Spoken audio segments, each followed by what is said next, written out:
Today, I'm sharing 3 easy plant-based breakfasts that are not smoothies. Now, don't get me wrong, smoothies are great. I love them, but sometimes you just want something warm and savory and filling and satisfying.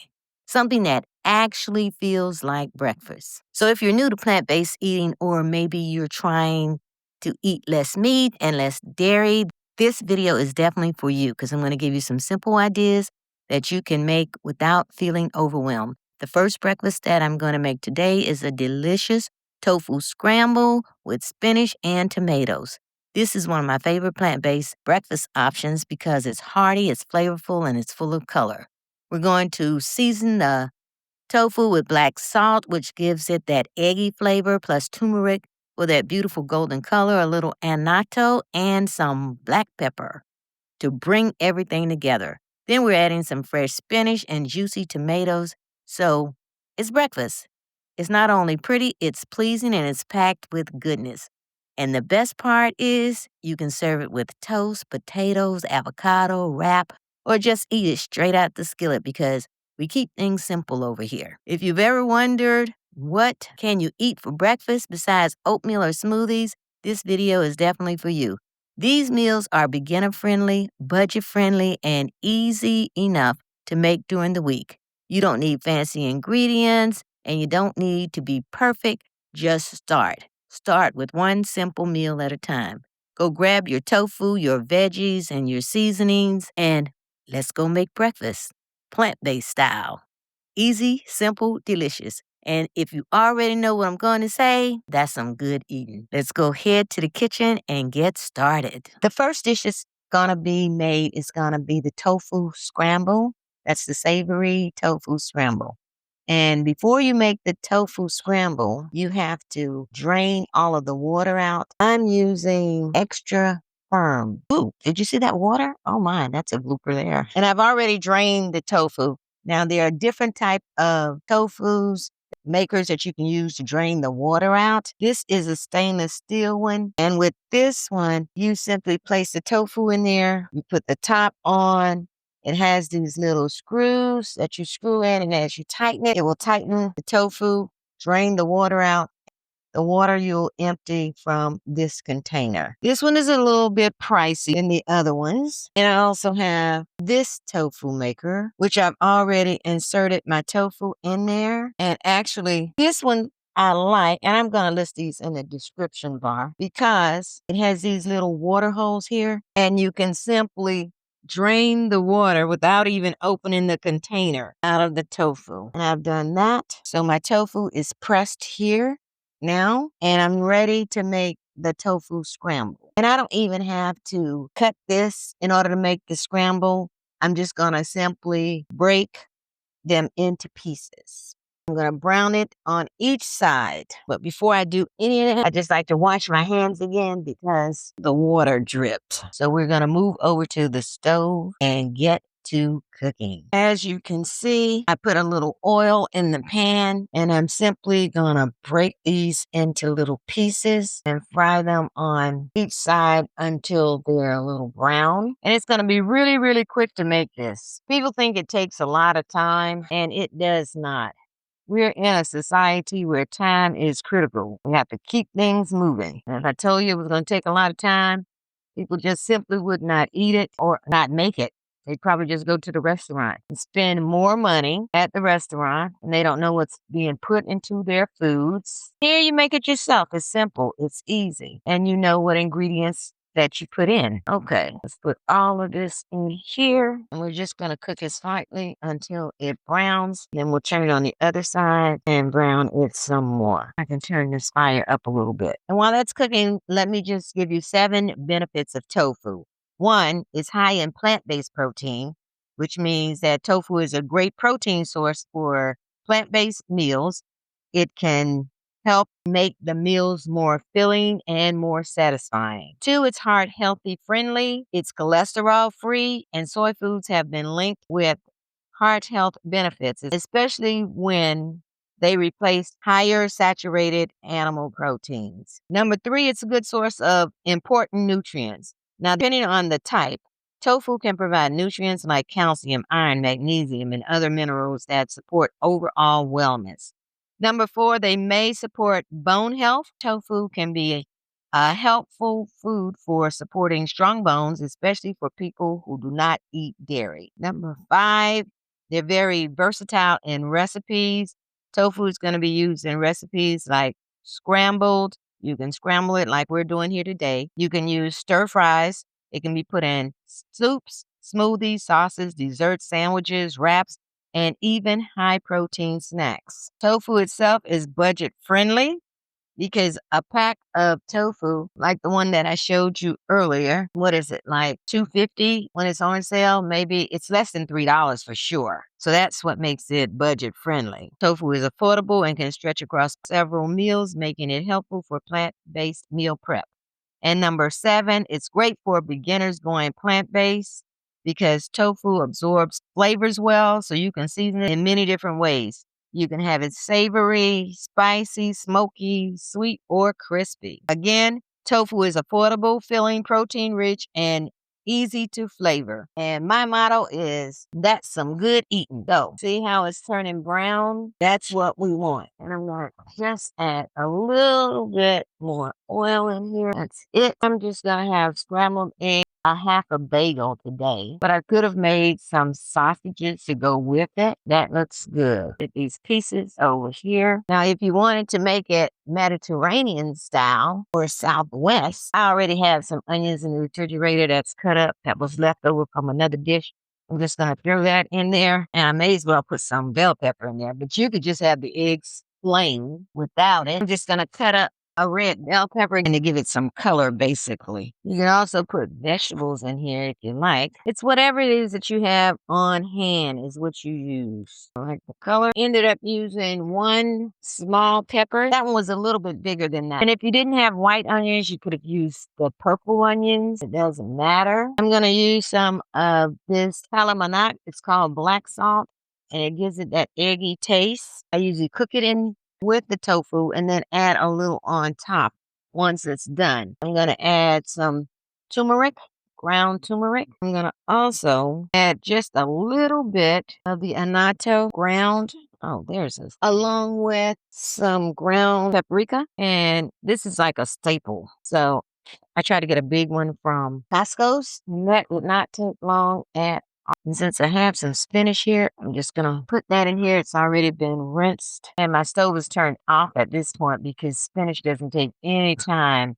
to actually cook. The fact that it is sitting here in the pan with the other vegetables cooks it. Doesn't that look wonderful? And if you're trying to go plant-based and you have a family of carnivores, suggest just letting people taste it. Don't even tell them it's plant-based because they'll immediately do that thing with their face. What? And that's it. I have a half a bagel that I toasted earlier before I made this. Now I can put some more spinach in here, or I can just leave it the way that it is. Now with what's left over, you can put that in a tortilla and make yourself a wrap, or you can make a burrito. I'm taking that off of the stove. I finished the meal and I've got my tofu scramble with some sliced apples and a half of everything.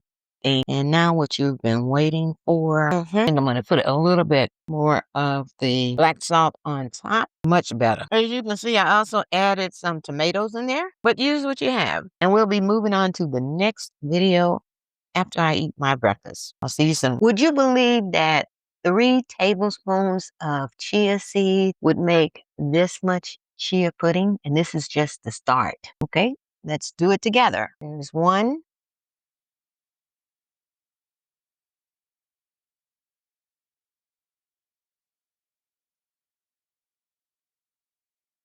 2,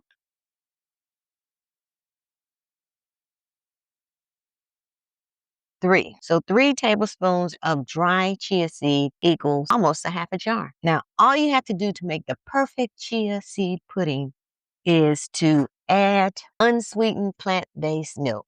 Now, I am using almond milk. Secret here is to fill it with some milk. You stir, looks like that. Sit it aside for 5 minutes. These 3 tablespoons have been sitting in the refrigerator since last night. And just to show you, chia seeds are so gelatinous until you can turn it upside down and they are not going to fall. Look at that. Now, step 2, since these have already soaked, this turns into this. We're just taking them out of the refrigerator. We're going to stir it up some more and add some more milk in here along with the sweetener of your choice. And I am using agave. And I'm only going to put about a tablespoon of agave in there just to sweeten it. Now I added my milk and I stir it again.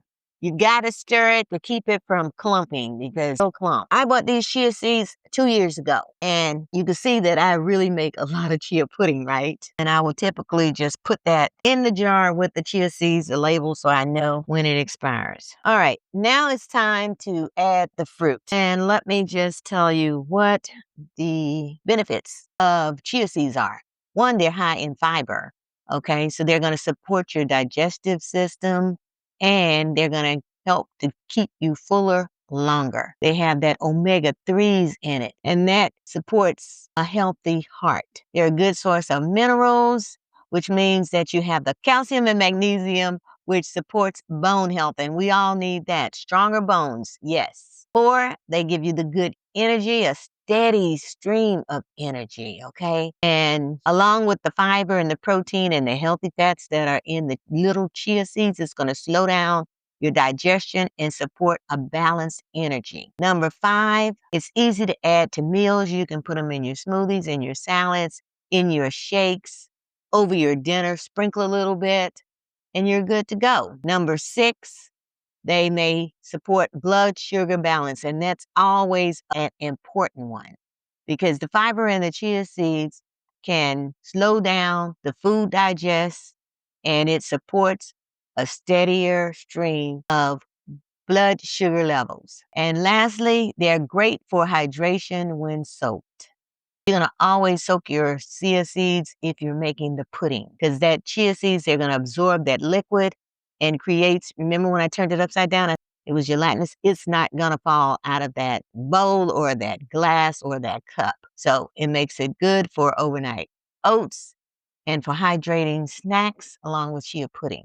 So remember I said, let this sit for a few minutes. It's set. Now we're going to stir it again. It's already turning gelatinous. And that's it. That is it. You're going to put a top on it and you're going to put it in the refrigerator. Tomorrow morning, you take it out like I did this morning and look how that has expanded. Now I'm going to add my fruit and I have the organic mangoes and you can put a couple pieces in there, some blueberries in there. I've got blueberries. I'm going to stir it again because I've already put the agave in there. You can add it in here like I did, and you can top it with some organic bananas, but I'm not going to do that just yet. But I will top it with some bananas and wait until the blueberry and the mango kind of thaws out, which only takes maybe about 5-10 minutes. And then put the mango on top, and if you want to add some cinnamon, you can. Or I just typically will just eat it just the way it is. You can't go wrong with chia seeds. They're economical. Make sure I put enough agave in here. It's one of the good seeds. Now, what else can you put in there besides fruit? If you like, you can put nuts in there. I typically don't because I'm actually full with just the fruit in here. And you don't have to put a lot of fruit in here. And what I normally do is if I know I'm going to have a busy week, I will just make 5 jars. Just go down the line, 3 tablespoons, put the milk in it, stir it up, make 5 jars for the next 5 days, and I'm set. I don't have to worry about what I'm going to have for breakfast. It's done. Take it out of the refrigerator and stir it and eat it. And also let me know, what do you typically put in your pudding? And I will see you in the next video for the 3rd and final breakfast. Quick, easy, fast, and that's what we all are striving for. The last thing we're going to do today is the avocado toast. I've already toasted some bread, and you can use whatever type of bread that you have. It does not matter. It's not going to alter anything. It's just going to be delicious anyway. And today I used the plant-based butter from Earth Balance. I want to put this in the refrigerator because it's been out for a little bit. Simple, simple, simple. We're just going to use 3 things, actually. We're going to use 3 things: the avocado, the balsamic glaze, and make sure it's the glaze and not try to make this with the balsamic vinaigrette salad dressing. It is not the same thing. It is not going to taste the same. All right. So we're gonna cut our avocado, then we're gonna twist it. We're gonna take our knife to get the pit out. Don't do this at home. I typically just put it over the garbage can and hit the side of it and the pit comes out. Then we slice the avocado, or if you like it mashed, you can mash it onto the bread. In order to keep the avocado green, you can put a little water on top of it, put it in a plastic bag, and that'll keep it clean. We're just gonna spoon this out, lay some avocado pieces on each slice of the bread. And I'm only gonna use a half an avocado for this, but you can use the entire one if you're feeding a large family. Spread it out. Then I'm gonna take the everything basil seasoning, and you could tell I use this a lot. I bought this big container from Costco, and we're just gonna sprinkle some over the toast and the avocado like that. And I'll give you a close-up. And basically, this is just sesame seeds, some salt, dehydrated garlic, dehydrated onion, poppy seeds, and black sesame seeds. And let me just give you some of the benefits of eating avocados, okay? Again, it's going to keep you fuller longer. It's going to support your heart health. Avocado is one of those good fats. It's a good source of fiber. It pairs well with savory foods, and it provides important nutrients because it has that potassium, the folate, the vitamin K, vitamin E, and other helpful nutrients in it. And number 7, again, it makes plant-based meals more filling by adding avocados to your breakfast daily. Your heart's going to thank you. You're going to be nourished and you're going to be satisfied. And with that being said, I'm going to take this glaze and just simply, oh, I don't have that much in here. Let's see. Okay. We've got enough to glaze one, but not enough for the other one. So there you have it. Avocado toast. And I am so full. But I want you all to know that I have tasted it and it's good every time. Think of some substitutes. What else can you put over this avocado toast? You can use white beans. You could just sprinkle some crushed red peppers on it and just have toast, avocados, and crushed red peppers. You could put some other seasonings on it. Tell me in the comments how you like to make your avocado toast. And if you like this video, just go ahead and share it out with some friends. Hit the like, subscribe buttons because I bring videos every week. And I'll see you next time. Bye for now.